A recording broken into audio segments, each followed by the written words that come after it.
Ignition sequence starts. 6, 5, 4, 3, 2, 1, 0. Liftoff. We have a liftoff.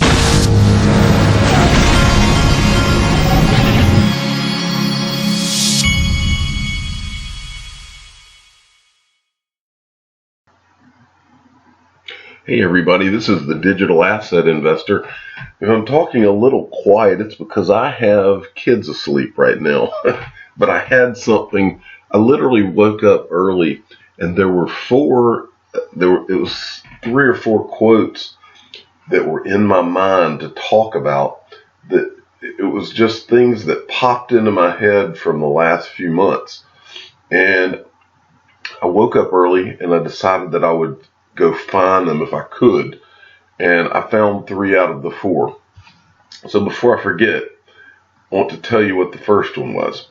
As many of you know, I've been talking to you over the last few days. I've been talking about how it just doesn't add up that some of the people in this industry that are very important, and some that are even investors in Ripple, will not talk about XRP or Ripple. And for whatever reason, many of you probably watched Seinfeld like I did back in the 90s. I always remember that Jerry Seinfeld kept a pad beside his bed, and he would wake up in the middle of the night laughing sometimes, and he would write down a joke. Well, that's kind of what just happened to me this morning. There were 3 or 4 things that had been said in the past that were just delivered up in my mind while I was asleep. And so I literally got up and emailed these things to myself, and I've been looking for them this morning. And so here's the first, and this was just from a few days ago. This was an article I showed to you. Bitcoin and Ethereum should be focused on XRP maybe later, says Blockchain Capital Spencer Bogart. Well, Blockchain Capital has ownership in Ripple, the company, and this guy is one of the guys that works at Blockchain Capital. But it wasn't just that. I mean, if you look at the bottom, this is what he said. He said, if we are looking at the significant players in the market, I wouldn't go further than Bitcoin and Ethereum. We can consider Ripple's XRP somewhere down the line. Well, the obvious question there is, what are you talking about? Why are these the significant players in the market? And what I would say, XRP has been battling out with Ethereum for the number 2 spot and held it for quite a while this year. So why would those two be the significant player and not XRP? That's just not true. And there's a reason. Like what I keep saying, there's a reason that this type of thing that does not make sense is being said. We want to know the reason. I want to know the reason. That's why I'm talking about this. Well, one of the things he said that I missed, which I think has everything to do with this. This is what is bothering me here. Look at this. He also says this. The investor sentiment has not slumped. This is important. It is not just that the numbers are going up. The quality of investors has also gone up. And then this is the one I want you to think about. Another significant pointer has been the tension between globalization and nationalism. This is why Bitcoin is the most compelling asset right now. What is he talking about there? Another significant pointer has been the tension between globalization and nationalism. And so I read this, when I read this, I was like, wait a minute. So is he saying that the Bitcoin versus XRP thing has to do with something having to do with nationalism? Is that what they're getting at? So then I remembered this. This is Michael Arrington back in September. Now remember, Michael Arrington is the only hedge fund that I'm aware of that has XRP in the name. This guy's like a financial rebel from what I can tell. Well, he tweeted this. We received a second subpoena from the SEC, again collecting information from us, investors in a U.S. company. The legal costs of dealing with these are not insignificant. We will not invest in any further U.S. deals until the SEC clarifies token rules, pivot to Asia. Well, he's the only hedge fund guy that I saw that seemed to be getting harassed from the SEC and had a problem with it. And I always thought this was kind of strange that here this guy is, you got the SEC that will not, I mean, speaking of people that will not weigh in on Ripple and XRP, the SEC won't say anything about XRP. They'll tell you that Ethereum and Bitcoin are not securities, but when you ask them about XRP, they won't say a word. Oh, we can't talk about ongoing whatever. And so it doesn't add up. Never has added up. And then meanwhile, the one guy that's got XRP in the name of his hedge fund is getting messed with by the SEC. And then you got this. And see, remember, SBI Holdings owns, I think, 10.5% of Ripple. And I've said in the past, you have to wonder if that was a play by Ripple to become global and thus insulate themselves so that they weren't completely susceptible to one country weighing in on how they view XRP. And was that considered stepping on toes? Did the SEC consider that their toes being stepped on?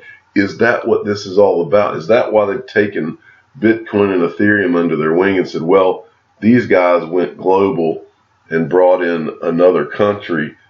Is that what this is about? I don't know. I'm just throwing these things out there. But look at what, this is an article from Coin, I think this is like a Japanese publication, Coin Post. It's a very long article where they're talking to the CEO of SBI.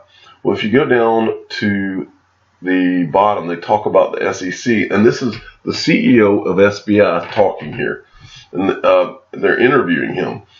It says, although the previous example, now there's a lot of, this is a translated document, so there's a lot of words that may not make sense, but the translation didn't come through exactly right, but you'll get the point.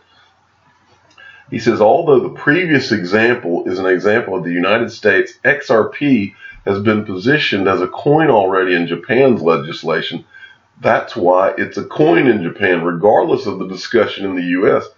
I hope to do things first in the Japanese market. So I almost read that. When I read this, I was like, well, is this what this is about? Is this nationalism? So Japan has chosen XRP, the XRP token, to run with, and does the United States have a problem with that? Is that what this is about? That's one option. That's one possible thing, because he, in no uncertain terms, is saying it doesn't really matter what the SEC does. Japan's, it's already good to go. We've got the green light. So is this a nationalistic type thing? So I just wanted to throw those out just to give some food for thought. This next thing I got is from XRP James T at XRP James, and he sent me this. This could be a monster. The population of India is huge, and so India has been like China over the last few years. India has been very negative on crypto because that government does not want any part of it. Well, the Indian Supreme Court has given the government 4 weeks to produce crypto regulation. It says the Supreme Court of India has reportedly given the Indian government 4 weeks to come up with cryptocurrency regulations before making its ruling on pending crypto cases. The court was set to hear the petitions against the crypto banking ban by the central bank this week. So that's big. And as I've said, I don't care what the result of this is. It's just a matter of time before India gets on board. And when they do, it will be very big for crypto, just from a population standpoint. Okay, this is from Sergeant Obi-Wan. I just wanted to give you one more example, okay, of why you don't put your digital assets on exchanges. South Korea's Coinbin files for bankruptcy with $26 million in losses, cites employee embezzlement. Now, I'm not going to go into the whole article, but I think they said they've basically got, I want to say it was $30 million that in funds from people that had their digital assets on there that they can't get to now. Now this is tied up in bankruptcy. So any of those customers that left their digital assets on that exchange are now in trouble, and they'll probably never see their money again. So get yours onto a ledger. Go in the description of all my videos and you can find it. Okay, next. I've talked in the past to you about bail-ins and bailouts. And the gist of it is that back in the financial crisis, bailouts, well, let me make the larger point first. In my opinion, digital assets represent a counter to what all these interventions by the central bank and the government during the financial crisis. I think that's the big picture. They did bailouts back then, but they realized when they did those bailouts that in an emergency, that put them in a position where they would have to go to politicians, and the politicians would have to pass a bill or whatever to get that bailout. And they said, no, we can't afford to do this in a crisis. And so that's when all these governments around the world started working on what's called bail-ins. And they wrote it into the policies at banks and in the governments. They did it, and it was done around the world. And I'm going to show you. I can prove it. So, and what a bail-in is this right here. I'm going to read this right here to you. According to The Economist, the magazine that coined the term bail-in, a bail-in occurs when the borrower's creditors are forced to bear some of the burden by having a portion of their debt written off. For example, bondholders in Cyprus Bank and depositors with more than 100,000 euros in their accounts were forced to write off a portion of their holdings. This approach eliminates some of the risk for taxpayers by forcing other creditors to share in the pain and suffering. Okay, this was actually done in Cyprus. They make it sound much better than it actually was, because they say, if you had more than 100,000 euros in your accounts, you were forced to write off a portion of your holdings. No, what you were forced to do is they closed your bank and they just shaved off a percentage of your holdings in your bank account. That's what a bail-in is. Okay, the reason I bring this up today, I'm going to give a shout out here. I am Legion at PASAN 268-49860. He says, if this doesn't wake you up, nothing will. Last heard from DAI, and what he's posting this is from the 18th Annual International Conference on Policy Challenges for the Financial Sector, Competing Priorities in an Evolving Industry. This is their agenda. And he points out, and let me see if I highlighted it. This is under Session 2, Crisis Management. Are we ready to handle failures? So all these government wonks and bankers are sitting in a room and they're discussing how they're going to shave money out of your bank account when the next crisis comes. Because here it is. These are the things that they're worried about. What are the pragmatic challenges in applying bail-in, including its desirability in the emerging market? In other words, what are our challenges going to be when we decide to shut down your bank and shave money out of your bank account? How are we going to sell this? I mean, it's unbelievable that these people are so bold to even put this on paper. You'd think that they would at least be ashamed enough to not write it down. Next. So what I did is I took that document that I just showed you and I looked at the speakers. One of them was from Citi. And so I just wanted to go and see if I could find some documentation from Citi about bail-ins. So I just looked through. This is a document called Global Custody Service Watch from May of 2017. And here they've got the word in here too. This rank may have changed due either to the specified order of preference for the bail-in tool. It's a bail-in tool, taking money out of your bank account, closing your bank, and then just shaving off a percentage out of your bank account that you were forced to open because that's the only way you can really survive in this world is to have a bank account. So bail-in tool, it's called a bail-in tool. It's a tool to control you and me is what it is. Okay, and I took one more example This is resolving globally active systemically important financial institutions, Federal Deposit Insurance Corporation, and the Bank of England. So they've gotten together to discuss all of this as well. And then here it is. Such a strategy would involve bail-in, write-down, or conversion of creditors at the top of the group in order to restore the whole group's solvency. And that is in the executive summary, resolving globally active. I mean, what a bunch of government garbage. So anyway, my point in showing you all of that is that this is what these people are about. This is what digital assets were about. This is the reason Bitcoin was introduced right after these central banks started doing the bailouts. That's what this is always, the big picture of this has always been about. This is about freedom. This is about financial honesty. It's about transparency. Everything with digital assets is there for you to see.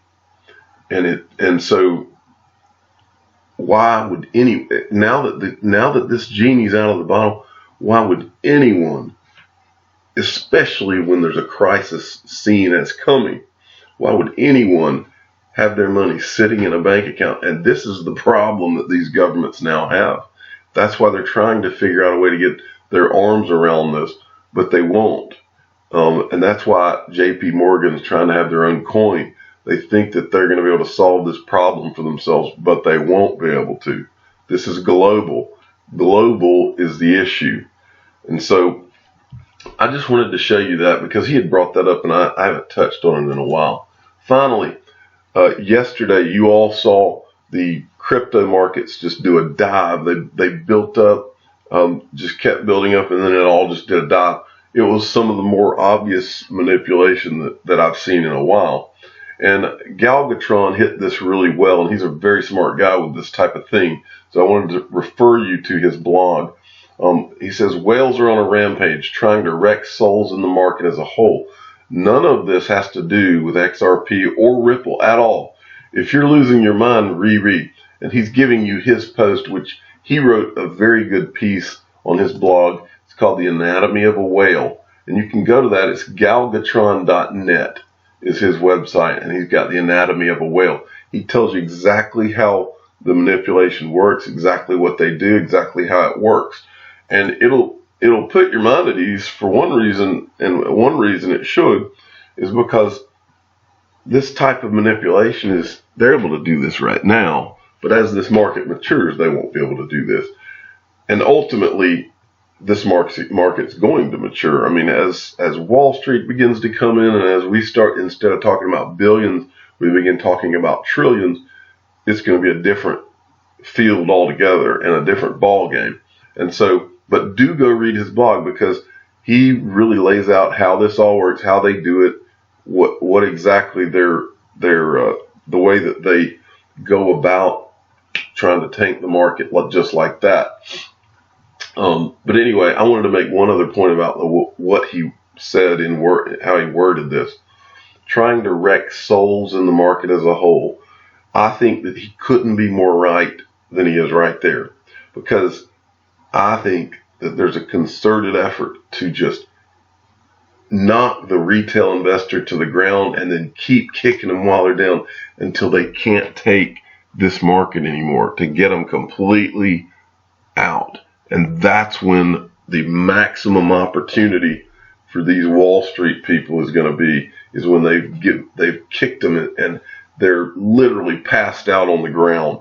That's what I think has been in the works to try to accomplish that. And I think that they've done a really good job. I mean, I think that they have knocked out at least 50 to 75% and completely deflated the attitudes and the optimism towards digital assets.